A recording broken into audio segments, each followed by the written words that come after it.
ఇంకా చుట్టమల్లే సాంగ్ ని రిపీట్ లో వింటం ఆపనే లేదు. ఈలోపే సైఫ్ అలీ ఖాన్ గారి బర్త్డే సందర్భంగా వీడియో కంటెంట్ తో ప్రమోషన్ స్టార్ట్ చేశారు. 1 మినిట్ కూడా లేని బర్త్డే గ్లిమ్స్ లో చెప్పుకోవడానికి అంత పెద్ద డీటెయిల్స్ లేకపోయినా స్టోరీ గురించి అర్థం చేసుకోవడానికి చాలా దొరికాయి. తెలియకుండానే దేవరా గ్లిమ్స్ రిలీజ్ అయ్యి 7 మంత్స్ అయిపోతుంది. గ్లిమ్స్ తర్వాత వచ్చిన వీడియో కంటెంట్ కాబట్టి కనిపించే ప్రతి షాట్ లో ఖచ్చితంగా డీటెయిల్ ఉంటుంది. ఆ డీటెయిల్స్ గురించి ఈసారి కొరటాల శివ గారు ఏం ప్లాన్ చేస్తున్నారని మాట్లాడుకుందాం. వీడియో ఫస్ట్ షాట్ ఒక ఊర్లోని పీపుల్ వాళ్ళు దైవంగా నమ్మే దేవతకి దండం పెడుతూ ఉంటారు. చిన్నపిల్లల నుంచి ముసలి వాళ్ళ వరకు అంతా కలిసి వాళ్ళు దైవంగా గొలిచే దేవుడి దగ్గరికి వచ్చారంటే అయితే ఏదన్నా ఫెస్టివల్ అయి ఉండాలి, లేదా ఏదన్నా కష్టాన్ని దేవుడికి చెప్పుకోవడానికి వచ్చి ఉండాలి. కొంచెం బాగా గమనిస్తే దేవుడి దగ్గరలో ఇద్దరు నుంచొని ఉంటారు. ఒకరు లేడీలా కనిపిస్తున్నారు అండ్ ఇంకొకరు పూజారి. అక్కడ కనిపిస్తున్న లేడీ ఎవరో ఇప్పుడు కాదు, తర్వాత డిస్కస్ చేసుకుందాం. అండ్ ఈ ఫ్రేమ్ లో అక్కడే వెలిసినట్టు కనిపిస్తున్న ఈ దేవుణ్ణి చాలా బ్యూటిఫుల్ గా డిజైన్ చేశారు. బ్యూటిఫుల్ గానే కాదు, చాలా కొత్తగా డిజైన్ చేశారు. సేమ్ విగ్రహం అక్టోబర్ రిలీజ్ అని డేట్ ని అనౌన్స్ చేసిన పోస్టర్ లో ఎన్టీఆర్ గారి బ్యాక్ సైడ్ కూడా చూడొచ్చు. ఆ విగ్రహమే కాదు, ఆ పోస్టర్ రిలీజ్ చేసినప్పుడు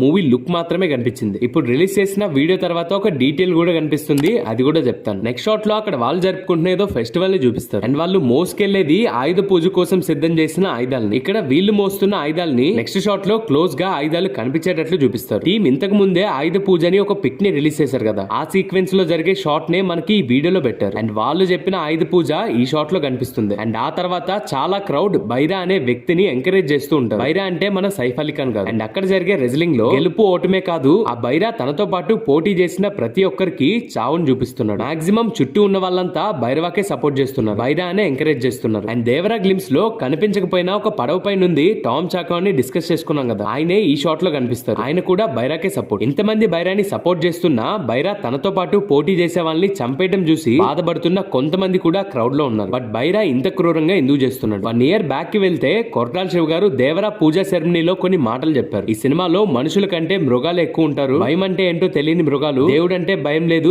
చావంటే భయం లేదు, కానీ ఒక్కడంటే భయం అని చెప్పారు. ఆ మాటకి అర్థం ఏంటో ఇప్పటికే మీకు అర్థమైపోయి ఉంటుంది. కొరటాల శివ గారు చెప్పిన మృగాలు ఈ బైరాన్ తనని ఎంకరేజ్ చేస్తున్న తన మనుషులే, కానీ వాళ్ళకి భయం చెప్పే దేవరా ఎక్కడున్నాడు? అంత క్రౌడ్ లో ఉన్న కొంతమంది ఇంత జరుగుతున్నా సైలెంట్ గా ఉండడానికి కారణం ఏంటి? దేవరా ఎప్పుడు వస్తాడు? ఆ మృగాలకి భయం ఎప్పుడు చూపిస్తాడు? వాళ్ళు ఎప్పుడు భయపడతారనేది మూవీ చూసాక తెలుస్తుంది. అండ్ ఆయుధ పూజకు వస్తే నార్మల్ గా మన వాళ్ళ ప్రకారం ఆయుధ పూజ అనేది విజయదశమి నవరాత్రుల్లో 9th డే నైట్ ఈ ఆయుధ పూజను చేస్తారు. మనం చేసే వర్క్ కి సంబంధించిన వస్తువులు, వెహికల్స్, చదువుకునే వాళ్ళ వస్తువులు, ఇలా మహిషాసురు మీద దుర్గామాత, రావణాసురుడి మీద రాముడు ఎలా అయితే గెలిచారో అంతే వాళ్ళ విక్టరీని ఫెస్టివల్ గా చేసుకునే సందర్భంగా మనం చేసే పనుల్లో మనకి విజయం ఉండాలని ఆయుధ పూజ చేస్తారు. మరి కొరటాల శివ గారు చూపించిన ఈ ఫెస్టివల్ ప్లేస్ లో కోస్టల్ ల్యాండ్స్ అంటే ఫిషర్ మ్యాన్స్ ఉంటారు, వాళ్ళ పనికి సంబంధించిన వస్తువుల్ని ఆయుధ పూజ చేయాలి. కానీ వాళ్ళు గొడవల కోసం వాడే ఆయుధాలని ఆయుధ పూజ చేపిస్తున్నారు. ఇది కొరటాల శివ గారు క్రియేట్ చేసిన ఫిక్షనల్ ప్లేస్, ఫిక్షనల్ క్యారెక్టర్స్ కాబట్టి మనుషుల కంటే మృగాలే ఎక్కువ ఉంటారని ముందే చెప్పారు కాబట్టి మనమే అర్థం చేసుకోవాలి. అక్కడ వాళ్ళు బతకడానికి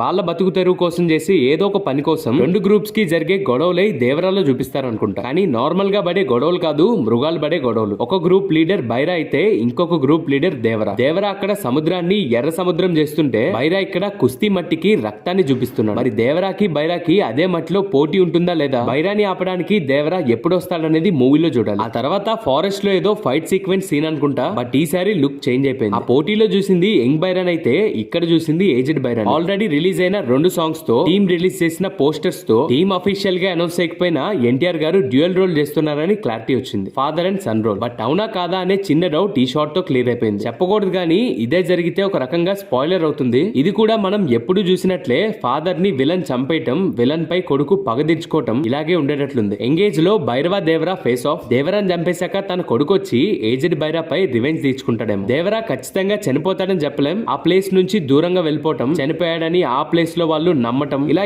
ఏదన్నా జరగచ్చు. నా గెస్ రివర్స్ కూడా అవ్వచ్చు. వాళ్ళు రిలీజ్ చేసిన చిన్న కంటెంట్ తో గెస్ చేయలేం కదా. టీజర్ వస్తే ఇంకా బాగా క్లారిటీ వస్తుంది. ఎన్ని సంవత్సరాలు మారినా ఊరు సాంప్రదాయాలు, ఆచారాలు, వాళ్ళు చేసుకునే సెలబ్రేషన్స్ మారవు కదా. దేవరా కొడుకు కూడా సేమ్ అదే ప్లేస్ లో అదే దేవుడు విగ్రహం ముందు అదే రెజ్లింగ్ ఆడుతున్నాడు. నాకు తెలిసి పల్లెటూరులో పండగలు కాడే చాలా ఆటలు ఉంటాయి కదా, లైక్ కోడి పందాలు. అలాగే వాళ్ళు చేసుకునే ఫెస్టివల్ అయ్యే టైం కి ఈ కుస్తీలు ఆడతారేమో. లేదా గేమ్ ఎప్పుడైనా జరుగుతుందా మూవీ చూసాక తెలుస్తుంది. దేవరాకి బైరాకి పోటీ ఉంటుందో లేదో తెలియదు కానీ దేవరా కొడుక్కి మాత్రం ఈ మట్టిలో ఖచ్చితంగా పోటీ ఉంటుంది. మూవీ నుంచి రిలీజ్ చేసే థర్డ్ సింగిల్ మనం ఇప్పుడు దాకా మాట్లాడుకున్న ఈ ఆయుధ పూజ సాంగ్ ఈ మంత్ ఎండ్ లోపు రిలీజ్ అవుతుందని అంటున్నారు. రిలీజ్ చేసిన 2 సాంగ్స్ లో ఎన్టీఆర్ గారి డాన్స్ ని మిస్ అయిన మనం ఈ సాంగ్ లో ఆ కోరిక తీరిపోయేలా కొరియోగ్రఫీ ఉందంట. మరి ఆయుధ పూజలో వచ్చే సాంగ్ దేవరాతో ఉండే సాంగ్, దేవరా కొడుకుతో ఉండే సాంగ్ అనేది సాంగ్ రిలీజ్ అయ్యాక క్లారిటీ వస్తుంది. వస్తుంది. యంగ్ వర్షన్ సైఫ్ అలీ ఖాన్ వాళ్ళ గ్రూప్ తో కలిసి సెలబ్రేట్ చేసుకుంటున్నట్లు ఈ క్లిప్ లో చూపించారు కదా. మేబీ ఇదే ఆయుధ పూజ సాంగ్ లోని క్లిప్ అయి ఉంటుంది. ఒకవేళ ఇది ఆయుధ పూజ సాంగ్ లోని క్లిప్ అయి ఉంటే ఈ సాంగ్ దేవరాతోనే. చూద్దాం, మంత్ ఎండ్ లోపు సాంగ్ అన్నారు కదా, అది చూసా క్లియర్ అయిపోతుంది. ఇక సైఫ్ అలీ ఖాన్ గారి బర్త్డే వీడియో పై నా ఒపీనియన్ చెప్పాలంటే,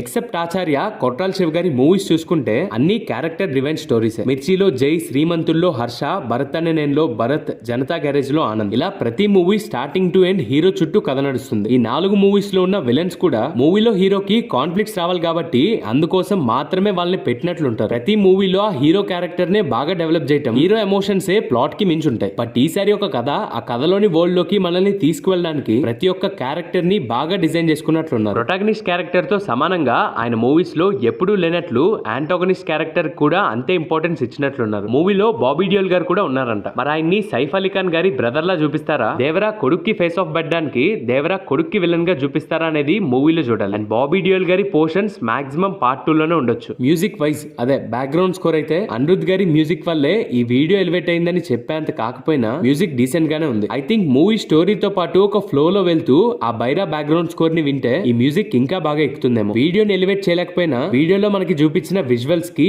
ఏ మాత్రం తక్కువ లేదు. అండ్ కొరటాల శివ గారు ఇంత కసిగా రాసుకున్న ఈ స్టోరీ, ఇంత బాగా డిజైన్ చేసుకున్న ఈ క్యారెక్టర్స్, ఈ వరల్డ్ మొత్తం ఎక్స్ప్లెయిన్ చేశాక కూడా ఈ మాట చెప్పాలని లేదు, కానీ చెప్పకపోతే వీడియో ఎండ్ చేసినట్లే ఉండదు. ఎంత కాదనుకున్నా నా మైండ్ అలా ఆలోచిస్తుందా, నిజంగానే అలా ఉందో తెలియదు, కానీ చాలా షార్ట్స్ లో నాకు ఆచార్య మూవీ కొడుతుంది. అంటే స్టోరీ వైజ్ గా కాదు, visual wise and costume wise. ఆ రేంజ్ విజువల్స్ చూపించాక కూడా మళ్ళీ ఆచార్య అంటాడేంటి అని అనుకోకండి. కొన్ని విజువల్స్ అండ్ కొన్ని కాస్ట్యూమ్స్ ఆచార్య ఫీల్ ఇస్తుంది. అండ్ మూవీలో సైఫ్ అలీ ఖాన్ గారి యంగర్ లుక్ కూడా చూడగానే ఆచార్య మూవీలో సోను సూద్ గారి లుక్ గుర్తొచ్చింది. అక్కడ ఉన్న చాలా మంది కాస్ట్యూమ్స్ కూడా ఆచార్య కాస్ట్యూమ్స్ లాగా అనిపించింది. మరి నిజంగానే అలా ఉందా, నాకు ఒక్కడికే అలా అనిపిస్తుందా తెలియదు, కానీ ఆచార్యలా కాకుండా ఉంటే చాలు. సైఫ్ అలీ ఖాన్ గారి బర్త్డే గ్లిమ్స్ లో ఉన్న ఈ క్లిప్స్ లో నాకు దొరికిన డీటెయిల్స్ ఇవే. ఎలా అనిపించిందో, ఏ డీటెయిల్ బాగా నచ్చిందో మర్చిపోకుండా కామెంట్ చేయండి. వీడియో నచ్చితే తప్పకుండా వీడియోకి లైక్ చేయండి. వీడియోకి ఎంత రీచ్ వచ్చినా రాని హ్యాపీనెస్ ఈ రీచ్ తో సమానంగా కాకపోయినా మంచి లైక్స్ చూస్తే చాలా హ్యాపీగా ఉంటుంది. ఒకసారి ఛానల్ ఓపెన్ చేసి కంటెంట్ చెక్ చేయండి. నచ్చితే తప్పకుండా సబ్స్క్రైబ్ చేసుకోండి. ఇలాంటి కంటెంట్ తో మిమ్మల్ని ఎంటర్టైన్ చేస్తూనే ఉంటాను. వరుస పెట్టి ఇన్ని రిక్వెస్ట్ చేస్తున్నా అనుకోకపోతే మన ఛానల్ నుంచి ఇన్స్టా పేజ్ ని ఎవరు ఫాలో అవ్వట్లేదు. ఇన్స్టా పేజ్ ని కూడా ఫాలో చేసి సపోర్ట్ చేస్తే